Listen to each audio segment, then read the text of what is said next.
Seigneur, il te fais la gloire et merci parce que tu es Dieu. Et merci de nous bénir, merci de nous assister. Et la gloire et l'honneur te reviennent.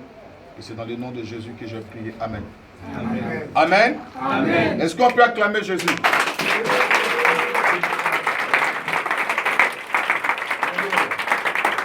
Amen. Amen. Dis à quelqu'un, tu es béni. Béni. Amen. Amen. Voilà, dis à quelqu'un, tu es béni. Touche à quelqu'un. Tu es béni. Tu es béni. Tu es béni. Je n'ai pas bien saisi. Hein. Tu es béni. Mon frère, tu es béni. Ma soeur, tu es béni. Tu es béni. Alléluia. Amen. Il faut reprendre encore, dire tu es béni. Tu es béni. Mon frère, tu es béni. Tu es béni. Amen. Amen. Je vous informe que vous êtes au Centre Peniel. C'est un centre de prière évangélique. C'est une église pentecôte authentique internationale. Et c'est un centre évangélique, c'est-à-dire que nous mettons beaucoup l'accent sur la parole de Dieu. Et c'est un centre de prière. Un centre de prière, de délivrance, d'évangélisation. Amen. Amen. Voilà, ça c'est bon. C'était vraiment important que je souligne tout ça. Et en même temps, la brigade anti-sorcier. Amen. Ça vous dit rien? Amen.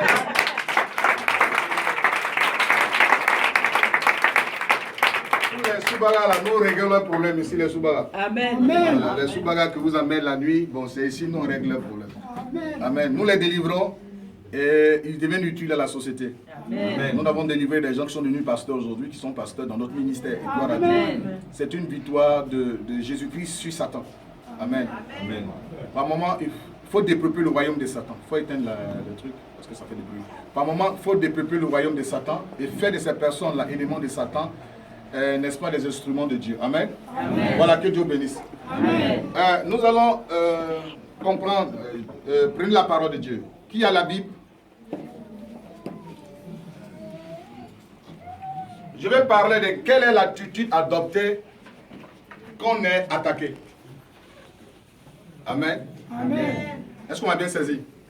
C'est-à-dire quand on t'attaque, quel est le comportement que tu dois adopter, n'est-ce pas? Amen. Je vous attends même pas. Amen. Souvent on dit on a attaqué, n'est-ce pas? On a attaqué et puis ça nous fait mal. Non, on ne peut pas vivre une vie chrétienne sans attaque. Vous êtes d'accord avec moi? Amen. Qui est d'accord avec ça? Amen. Amen. Je vous explique bibliquement parlant. La Bible dit quoi? Ils vous feront la guerre, mais ils ne vous vaincront pas. Amen. Amen. Voilà. Ils vous feront la guerre, mais ils ne vous vaincront pas. Amen. Si tu veux vivre une vie chrétienne sans attaque, je suis vraiment désolé. Ce n'est pas une chrétiennité. Or, quand tu vas commencer à vivre la vie qu'on appelle la vie chrétienne, or, dans la chrétiennité, on dit chrétien, il y a l'esprit, il y a l'expression Christ. Le Christ. Or, si tu voulais vivre une vie de Christ, tu vas vivre la vie que Jésus-Christ a vécue. Amen. Amen. Amen. Oui, parce que la Bible dit, Paul dit, soyez mes imitateurs comme moi-même j'imite Jésus. Or, la vie de Jésus-Christ n'a pas été simple. Elle a été pleine de difficultés. C'est vrai, on voit l'aspect miracle que Jésus opérait, on a vu beaucoup de choses, mais en même temps, Jésus-Christ était l'homme le plus persécuté. Amen. Amen. Amen. On a vu que Jésus-Christ lui-même, il a été l'homme le plus trahi de la planète Terre. Pourquoi? Parce que celui qui mangeait avec lui, qui est venu manger avec lui, il constate que c'est ce monsieur-là qui l'a livré. Vous savez, la chose la plus faite mal, le plus mal, c'est la trahison. Amen. Franchement, c'est-à-dire, quelqu'un, un inconnu peut t'attaquer, ça peut rien te dire. Mais quand tu constates que celui avec qui tu partageais le repas, c'est celui-là qui envoie les coups contre toi, ça fait mal. Voilà. Amen. Amen. Jésus a connu ça. Or, le plus encore grave, c'est l'abandon. Tu vas constater que dans les moments difficiles de ta vie, les gens t'abandonnent. C'est-à-dire, comme Jésus-Christ, ils l'ont abandonné. Amen. Amen. Or, ça fait partie de l'élévation. Amen. Amen. Vous savez que quand une situation se présente à vous, quand Dieu va devoir vous élever, vous allez connaître tout ça. C'est pour ça qu'il faut que je vous enseigne quel est le comportement adopté quand vous êtes en face d'une attaque. Amen. Amen. Quand vous êtes en face d'une adversité, quand l'ennemi s'élève contre vous, quel est le comportement que vous devez adopter? Amen. Amen. Je parlais de Jésus-Christ. Vous savez, à un moment donné de la vie de Jésus, il était prévu que Jésus-Christ meure, n'est-ce pas? Et la mort de Jésus-Christ devait nous sauver, n'est-ce pas? Amen. Or, pendant cette période-là, Jésus va connaître la méchanceté la plus terrible de sa vie. Amen. Amen. Il va être trahi par Judas. Or, ce qui est intéressant dans le combat, la trahison, c'est que celui qui t'a trahi là, celui qui périt avant toi. Amen. Vous dites même pas Amen. Amen. Judas ayant livré Jésus, quand vous regardez dans l'histoire, Judas est mort avant Jésus.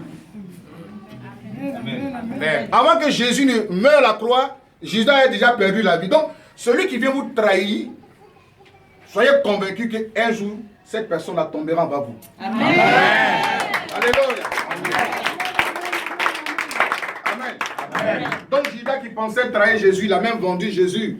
Il marchait. Vous savez, c'est pour ça qu'il est dit, quand vous marchez, vous devez savoir avec qui vous marchez. Amen. Amen. Souvent, quand vous priez, dites au Seigneur, ceux qui ne sont pas utiles à vos vies, qui dégagent de votre vie. Ça serait le résultat de vos prières. Vous allez les voir. Ces personnes vont se liguer contre vous. Quand vous êtes là, parce qu'il y a des personnes qui ne doivent pas vous accompagner dans une destinée. Il y a des situations dans votre vie, il y a des personnes qui ne doivent pas vous accompagner. Or, si ces personnes ne sortent pas de votre vie, il sera difficile que d'autres personnes entrent. Parce qu'il faut que d'autres personnes entrent pour vous amener à l'élévation. C'est l'homme qui fait l'homme. On dit Amen. Amen. Si Dieu va vouloir te bénir, il va utiliser une personne pour t'envoyer. Or, il y a des gens qui vont partir avec toi, mais arrivé à un moment donné, ils ne seront plus utiles pour te faire avancer. Amen. Amen. Amen. C'est pour ça qu'il faut avoir le discernement, parce qu'il y a des gens qui marchent avec vous, qui ont un seul objectif. Ils viennent là, leur amitié, c'est pour manger. Et ils pensent qu'il y a eux. Vous, là, ça ne les intéresse pas. Votre élévation, ça ne les intéresse pas. Et quand vous êtes en danger, quand vous êtes dans les difficultés, c'est les premiers à dire, mais je savais. C'est les premiers à parler. Amen. Amen. C'est les premiers. Or, il y a des amitiés qui sont sincères. Eux, ils sont sans intérêt. Les premiers à vous défendre, ce sont ceux-là. Qui vont commencer à vous attaquer, c'est les personnes après à vous défendre. Parce qu'ils sont là, ils savent. Ils voient en vous des qualités. Amen. Et ils voient en vous des qualités. Ils ne voient pas en vous quelqu'un, non. Ils voient en vous des qualités. Et c'est ces personnes qui sont les premières à vous défendre. Comme à l'image des femmes. Pendant que Jésus-Christ était mort, enseveli, ces personnes, les femmes, elles ont pris le parfum. Elles sont venues, elles venaient en parfumer le corps de Jésus. C'est en ce moment-là que les anges sont révélés à Jésus-Christ et aux femmes pour dire, il n'est pas ici, il est ressuscité. Amen. C'est ça que vous devez avoir le discernement. Amen. Vous allez forcément, arriver à un moment de votre vie, vous allez connaître toutes ces difficultés. Amen. On ne peut pas être béni sans connaître des difficultés. On ne peut pas être béni sans connaître la trahison. Amen. Amen. Amen. On ne peut pas être béni sans connaître le rejet. Amen. Amen. Vous m'avez bien saisi? Amen. Ça doit faire partie de votre vie. Amen. En fait, c'est quelque chose qui est inévitable pour celui qui veut accéder à une élévation. Si vous voulez être élevé, arrivé à un moment donné, il faut qu'on vous abandonne. Pourquoi? Parce que lorsque vous abandonnez, vous saurez que non, il faut que je prie. Amen. Amen. Amen. Non, il y a longtemps, il n'est pas gêné. Amen. Amen. Tu mangeais beaucoup de cliquetis, tu as dit non. Moi-même, là, j'ai gêné tout, j'ai mangé trop. Hein. Puis tu as commencé. Ouais, Dieu permet tout ça pour te rapprocher. Amen. Amen. Quand il y a une attaque de l'adversité, quand quelque chose arrive, ne voyez pas souvent le mauvais côté de la chose. Amen. Amen. C'est ça que la Bible dit que tout chose concourt au bien de ceux qui aiment Dieu. Quand quelque chose arrive, c'est là pour la gloire de Dieu. Amen. Quand quelque chose arrive, elle vient là pour glorifier le nom de Dieu. Amen. Or, quand Dieu permet les attaques, quand Dieu permet certaines choses, justement pour que tu comprennes que ceux qui ont marché avec toi ne sont pas des vrais amis. Amen. Et Dieu te permet d'ouvrir les yeux pour connaître les vrais amis et les mauvais amis qui étaient avec toi. Amen. Oui, parce que là où Dieu veut t'amener, il veut maintenant t'élever pour que tu sois avec des véritables amis. Amen. Est-ce qu'on m'a bien saisi? Amen. Voilà, donc Dieu crée une situation. Une situation se crée et dans la situation, les vrais amis restent des vrais amis. Amen. Alléluia. Amen. Comme Job. Regardez un peu l'histoire de Job. Quand vous regardez un peu l'histoire de Job, vous comprenez que Job, là, à un moment donné, Job était tellement intègre, il était tellement bien. Vous connaissez l'histoire de Job? Qui connaît l'histoire de Job? On ne dit pas la Bible. Ouvrez la Bible là. On ne connaît pas son chemin, on ne sait pas où on achète. Amen. Amen. Qui connaît l'histoire de Job? Alléluia. Amen. Donc Job, à un moment donné de la vie de Job, Dieu a vu que Job était bien, n'est-ce pas? Amen. Et puis Dieu a dit à Satan, Satan dit, ben, tu sais, le monsieur là, il est béni, il te prie, c'est parce que tu le bénis. Dieu dit, je suis convaincu que si tu attaques Job, il ne va jamais renoncer. Il dit, bon, on va voir. Laisse-moi le gérer quelque temps. Tu vas voir. Amen. Amen. Ok, Dieu donne la permission. Vous voyez, souvent Dieu permet au diable d'agir dans votre vie. Amen. Amen. Un, pour découvrir l'amour que vous avez vis-à-vis de lui. Parce que toute chose, même l'amour, est toujours éprouvé. Quand vous aimez quelque chose, il y a toujours l'épreuve qui atteste que vous aimez la personne. Parce que quand il y a une épreuve, quand vous abandonnez, ça vous n'avez jamais aimé. Quand il y a une affaire qui se passe dans une question d'amour, parce que l'amour supporte tout, n'est-ce pas? Amen. On est d'accord avec ça? Amen. Quand tu es une personne, tu es obligé de supporter. Amen. N'est-ce pas? Amen. Okay. Donc Dieu va montrer. Non, j'aime le Seigneur. Moi. Oh, j'aime le Seigneur. Le Seigneur, lui et moi, ensemble. Jésus, moi. Non, personne ne va nous séparer. Ok. Dieu permet les attaques. Et puis tu as l'impression que le ciel est en train de tomber sur toi. Tu as l'impression que Dieu même là. Tu as l'impression qu'il est absent. Les gens t'attaquent de gauche à droite. Amen. Amen. Ça vient pour montrer l'amour. Amen. C'est comme le cas de Job. Job a été attaqué. Il a commencé à être attaqué. Et puis du coup, les gens commençaient à le fuir. Il perd ses enfants, il perd sa maison, il perd ses brebis, il perd tout. Et puis à un moment donné, il s'est retrouvé malade. Il avait les plaies sur lui. Les femmes l'ont fui. Hein. Ses amis sont venus lui dire, les gens disent, mais tu sais, tout ce qui te reste, il faut maudire Dieu, il peut mourir. Parce que Dieu là, il ne t'aime pas, il n'est pas prêt pour toi. Amen. Amen. Mais Job a dit, loin de moi, de régner Dieu, loin de moi. Or, toutes ces difficultés forgeaient Job. Et comme Dieu avait confiance en lui, Satan a vu que tout ce qu'il envoyait contre Job n'a pas marché. Et tout ce que Job avait perdu, il a retrouvé ça 7 fois. Amen. Dis Amen. Amen. Arrivé à un moment de ta vie.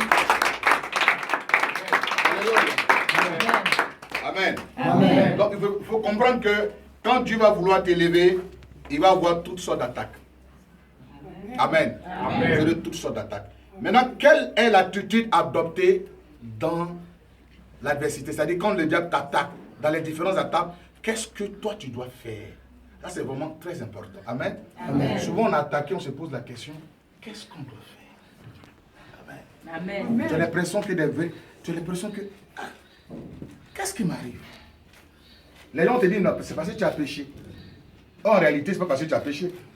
Amen. Amen. Que tout ça t'arrive. Il faut confesser tes péchés. La première te dit non, confesse tes péchés. L'aveugle né, il y a quelqu'un qui était un aveugle, il est né aveugle.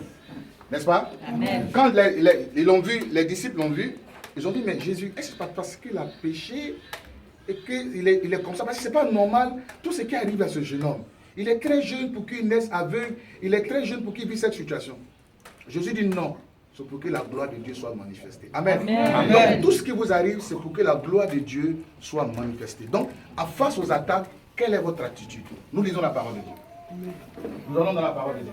Nous prenons Exode, le chapitre 4, et 14 plutôt. À partir du verset 13, verset 14. Amen.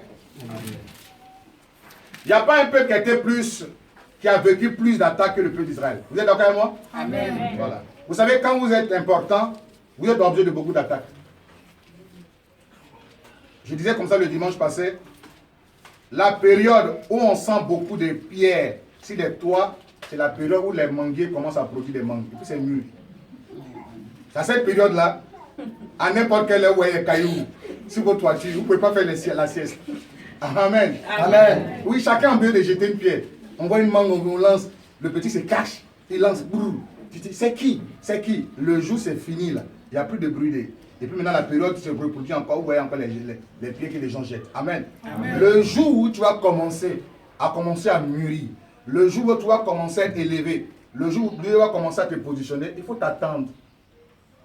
Les gens vont commencer à te jeter la pierre. Amen. Amen. Amen. Ils vont commencer à te jeter la pierre. Ils vont commencer à t'attaquer.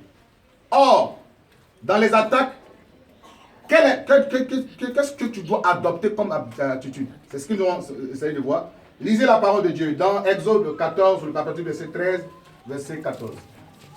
Moïse répondit au peuple, Moïse répondit au peuple, ne craignez rien, ne craignez rien, restez en place restez en place. et regardez la délivrance que l'Éternel va vous accorder en ce jour. Alléluia. Amen. Il dit ne craignez rien, restez en place Et regardez comment l'Éternel va vous délivrer. La délivrance que Dieu vous accordera en ce jour.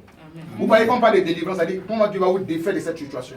Ne craignez pas. Mais Dieu va vous défaire. Dieu va vous délivrer de cette situation. Allons-y. Car les Égyptiens que vous voyez aujourd'hui, vous ne les verrez plus jamais. Regardez ce que Moïse dit. C'est vraiment très important. Il dit car les Égyptiens. Et quand on parle des Égyptiens, ce sont ceux qui attaquaient le peuple d'Israël. Ceux qui nous attaquent là.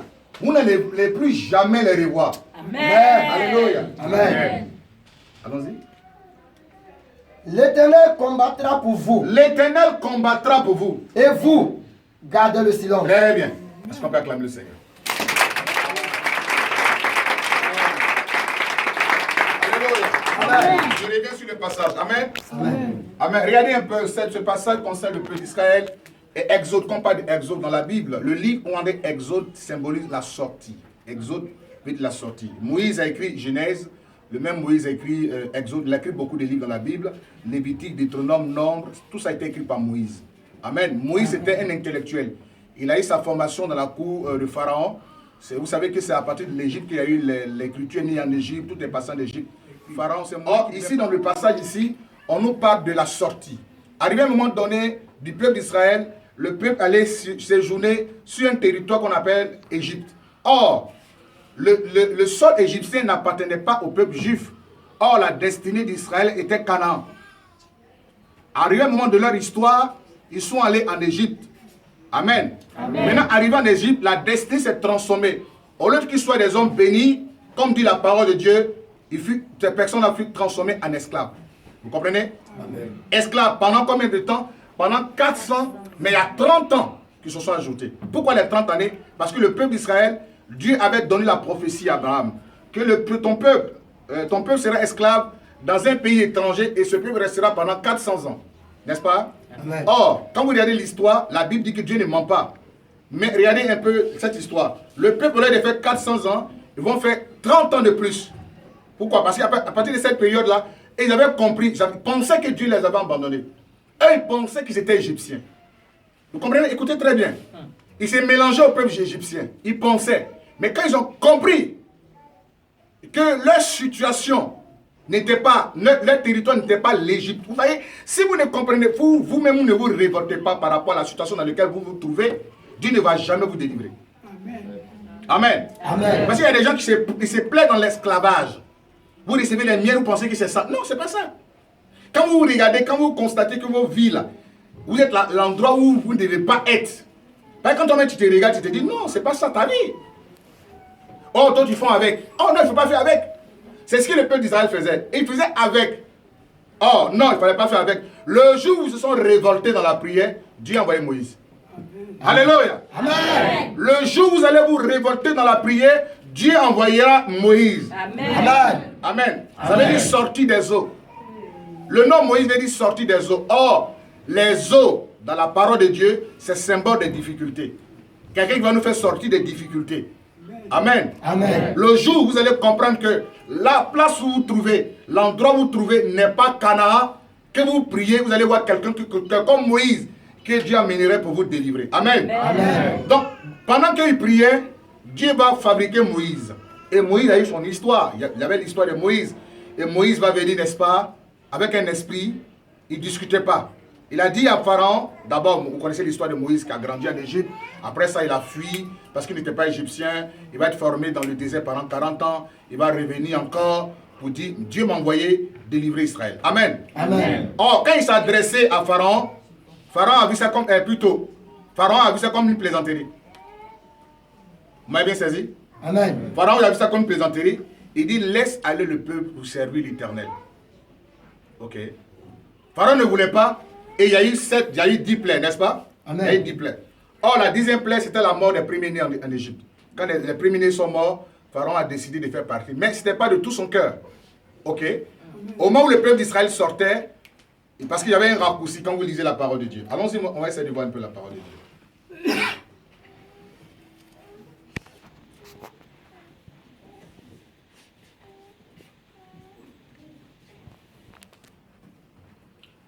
On nous prenons à partir du verset 5 de Exode 14.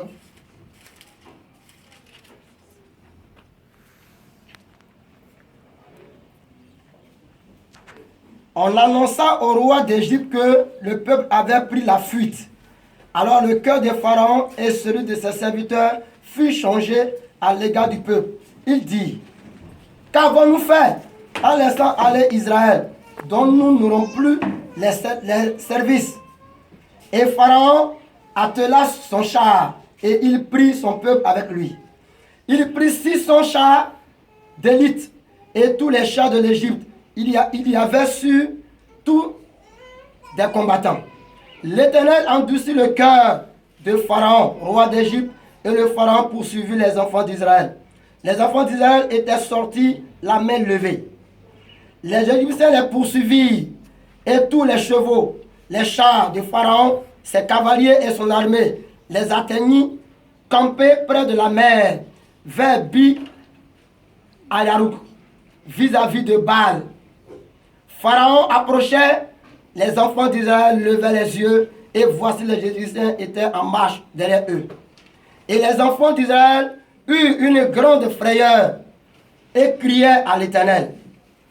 Il dit à Moïse, n'y avait-il pas les sépulcres en Égypte sans qu'il soit besoin de nous mener mourir au désert? Que nous as-tu fait en nous faisant sortir d'Égypte? N'est-ce pas là ce que nous te disions en Égypte?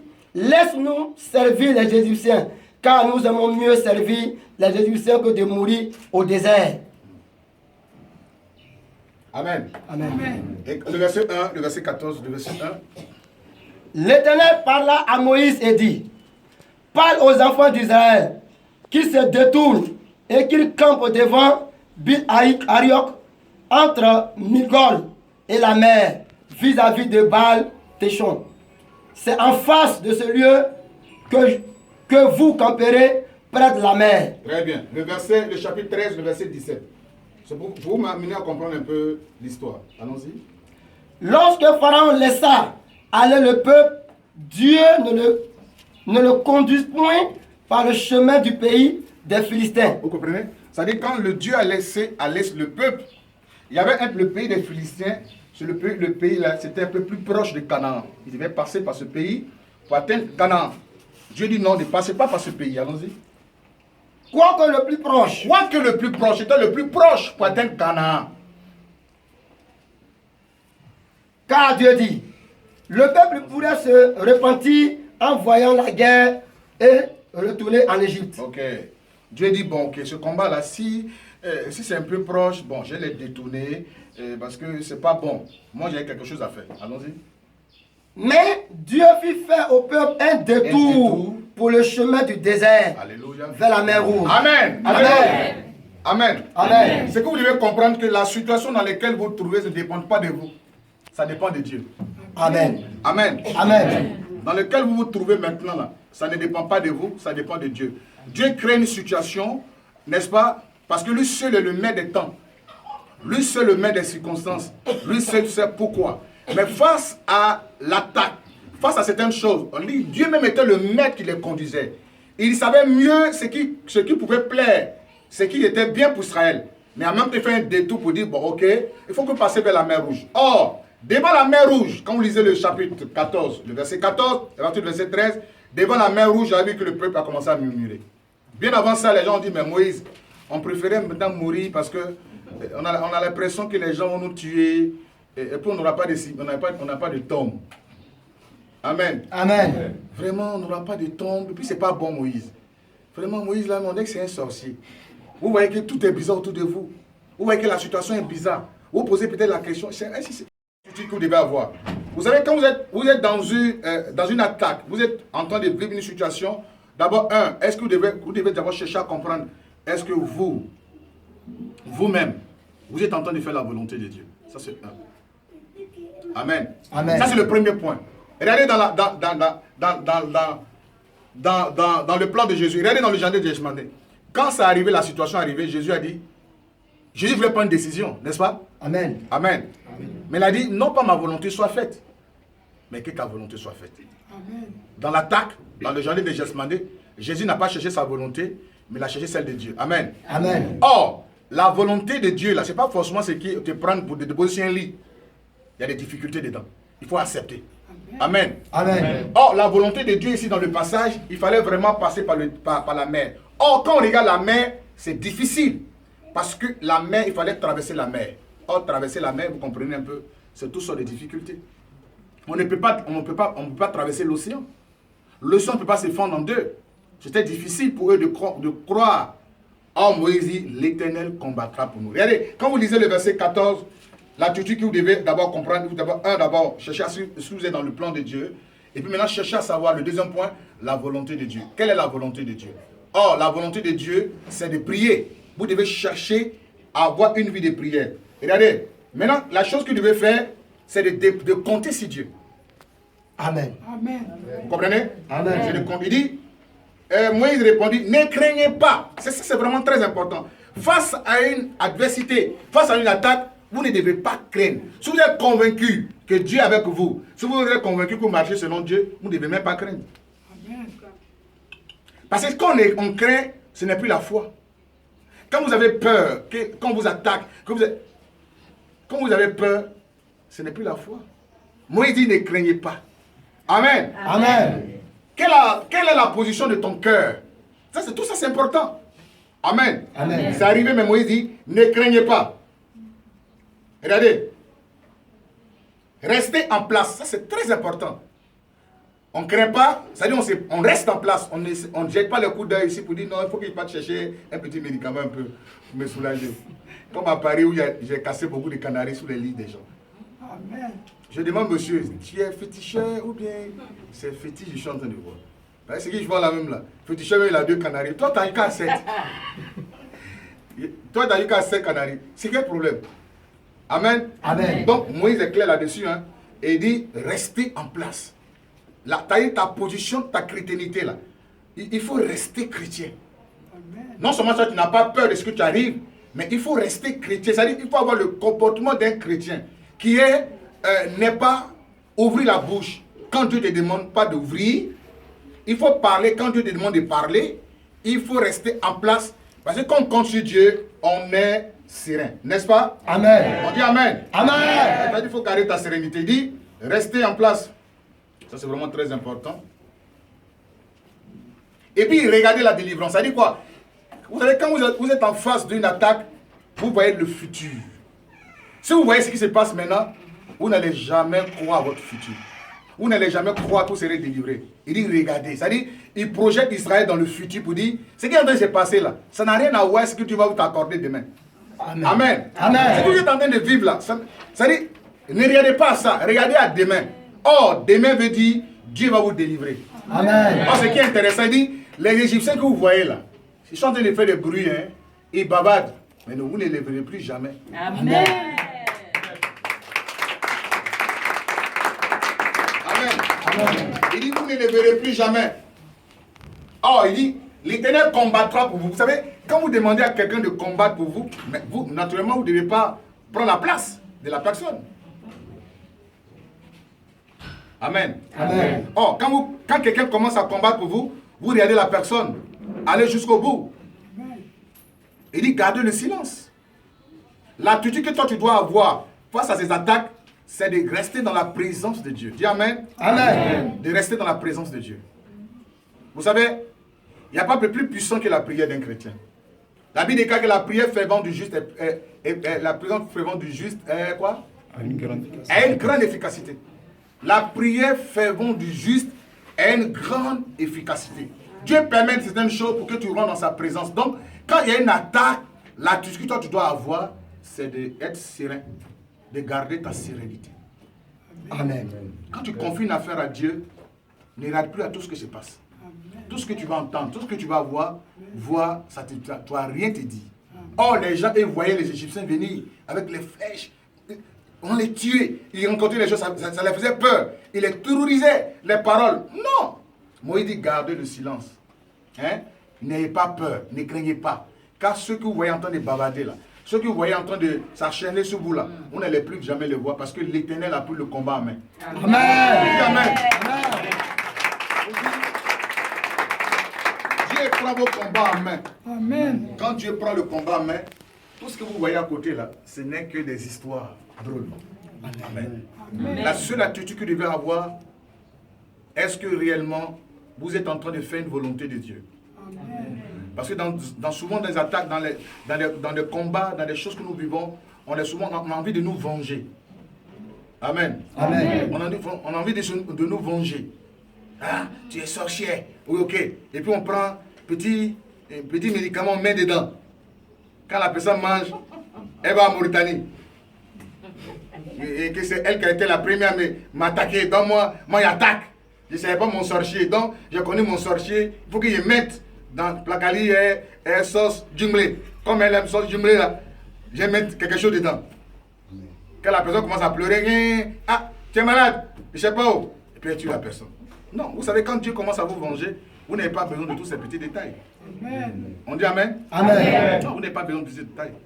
Frère, c'est terrible quand Dieu venge quelqu'un. Hein. Demandez aux Égyptiens. Ils vous diront quelque chose. Demandez aux Égyptiens. Le jour qu'ils ont refusé de laisser aller le peuple d'Israël, c'est qu'ils ont subi. Quand vous confiez votre sort, comme David a dit, recommande ton sort à l'Éternel. Mets en lui ta confiance, il agira. Ça dit quoi? Le sort est là, non? C'est difficile ce que tu vis. La Bible dit confie en Dieu. Mets en lui ta confiance, il agira. On dit Amen? Amen. Ce dont tu as besoin maintenant dans le combat dont tu vis, c'est de lui faire confiance. Amen. Voilà. Il ne faut pas perdre la sérénité. Il ne faut pas être découragé. Il ne faut pas abandonner. Il ne faut pas penser que c'est parce que tu as péché. Que tout cela vient sur ta tête. Non. Dieu permet ça pour que son nom soit glorifié. Amen. On ne dit pas Amen? Amen. Oui. Le jour où tu n'es pas trop attaqué, tu n'as pas le temps de prier. C'est le jour où tu vois trop d'attaques là, tu dis, ah ok. Moi-même, je me mets au salon pour prier. Mais vraiment, c'est trop d'attaques. Attaque, c'est important. Hein? Ça nous ramène dans la prière. C'est là que tu connais tous les versets bibliques. Seigneur mon Dieu, Seigneur, attaque ceux qui m'attaquent. Attaque ceux qui m'attaquent. Attaque ceux qui m'attaquent. Lève-toi. Oh, au départ, tu dormais. Là, trop se danser. Amen. Vraiment, les choses arrivent dans ta vie pour te réveiller. Parce qu'il veut t'amener dans une autre étape, une autre dimension de ton élévation. Donc, il permet certaines choses. Donc, il ne faut pas céder à la peur. Il ne faut pas céder. Il ne faut pas avoir peur. Et toi, il faut garder ta chrétienté. Tu veux poser un pas, il faut comprendre que quelle est la volonté de Dieu face à ce que je suis en train de faire. Amen. Amen. Tu as quelqu'un, tu es béni. Tu es béni, mon frère. Tu as quelqu'un, tu es Béni, béni. mon frère. Amen. Amen. Je vois les gens, souvent les gens ont peur. Les sorciers veulent me manger. Comme ça. Je ne sais pas, ils veulent me manger. Mais toi, tu faisais quoi, puis ils veulent te manger? Toi, tu faisais quoi? Généralement, c'est parce que tu n'étais pas dans le Seigneur. Amen. Amen. Maintenant, ce que tu dois faire, est-ce que ta position actuelle est en train de glorifier Dieu? Sinon, il faut changer de position. Quand tu changes de position, tu reçois le soutien de Dieu. N'est-ce pas? Amen. Or, quand tu ne changes pas de position, tu donnes la force à Satan de te manger. Satan, il mange celui qui est mangeable. Là, on ne dit pas Amen. Hein? Celui qui doit te manger est mangeable, celui qui doit manger. Allez, bonne sorte d'écriture. Amen. Amen. Ah, mais quand toi, tu es toujours en train de faire des conneries, c'est toujours toi en train de faire des conneries. Pourquoi Satan va te manger? Plus que j'ai viande, Amen. mouton sans propriétaire, cabri sans propriétaire, poulet sans pour manger.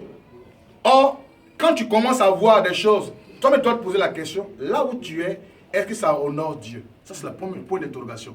Le deuxième point d'interrogation, qu'est-ce qu'il faudra faire face à ces attaques?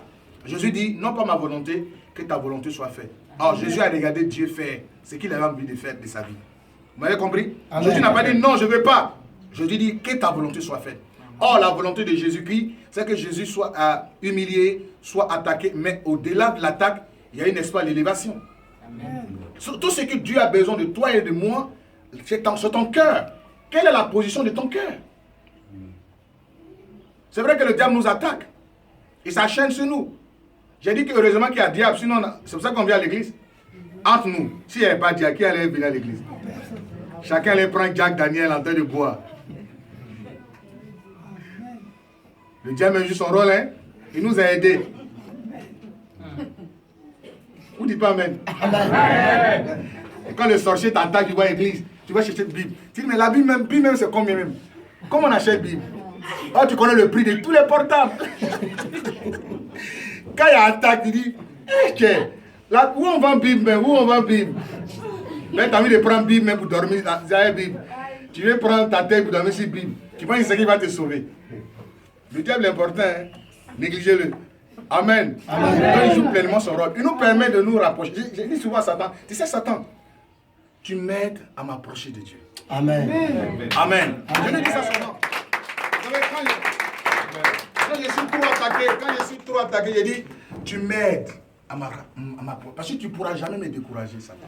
Amen. Au contraire, tes actions m'aident à me rapprocher de Dieu. Amen. À prendre conscience et à me rapprocher de Dieu. Donc, le diable joue son rôle.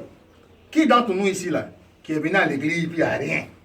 Il aime le Seigneur Jésus, il s'est levé un matin, il vient à l'église. Dites-moi, levez le doigt. Quelqu'un, non, il n'y a pas de problème, il aime le Seigneur. Le Seigneur, je t'aime trop. Il va à l'église. Qui? Nous, là, c'est pas on a un problème qu'on est venu à l'église. Amen. Donc, vous devez comprendre que dans les problèmes, là, c'est ce qui est toujours dit aux gens. Quand vous voyez, en matière de mathématiques, quand on appelle les exposés, là, quand on parle de problème, n'est-ce pas? La première case que vous allez trouver, c'est la solution, n'est-ce pas? Amen. Vous comprenez, non? C'est-à-dire quand il y a problème, il y a déjà solution. Amen. Il y a tout. C'est quand il y a problème qu'on trouve solution. Vous m'avez compris? Donc le diable joue son rôle. C'est parce qu'on a attaqué qu'on vient à l'église. Sinon, en temps normal, là, toi, tu as vu à l'église. Tu as fini de boire goudou. Tu as fini de chercher femme des gens. Tu as fini tout ça. Tu as fini d'aller dans Maquis. Amen. Amen. C'est quand tu as attaqué, tu dis, il faut qu'il m'arrange un peu. Parce que vraiment, il faut qu'il cherche Dieu. Puis tu demandes aux gens, est-ce qu'il y a une église dans le quartier? On dit, mais il y a 5 églises, tu vois, tu connais pas. Oh, tu sais qu'il y a. On dit, il y a 5 églises. C'est quand tu as attaqué là, tu cherches l'église. On te dit, mais tu sais pas que tu n'es pas au courant. Devant même ta porte là, c'est une église qui est là. Ah, c'est une église. Oh, tu les as insultés parce qu'ils crient la nuit, ils parlent, ils crient. C'est dans cette église là tu deviens le meilleur fidèle. Amen. Parce que le diable t'a attaqué. Amen. Amen. Tout concourt au bien de ceux qui aiment Dieu. Donc, dans l'adversité, c'est que vous devez comprendre que quelle est toi ta position vis-à-vis de Dieu. Toi, quand tu regardes ta position, le diable t'attaque, les sorciers t'attaquent. Est-ce que toi, tu as un comportement qui honore Dieu? Sinon, il faut changer de position. Parce que tout compte fait, si ta position n'honore pas Dieu, Dieu ne va jamais te secourir. Dieu ne te viendra jamais en aide. Il ne va jamais t'aider. Non, il ne va jamais t'aider. Quelqu'un qui ne cherche pas à plaire à Dieu, Dieu ne va jamais l'aider. C'est quand tu cherches à comprendre qu'il faudrait qu'il marche selon le plan de Dieu, que Dieu te vient en aide, qu'il te délivre. Dis Amen. Amen. Est-ce qu'on peut acclamer Jésus?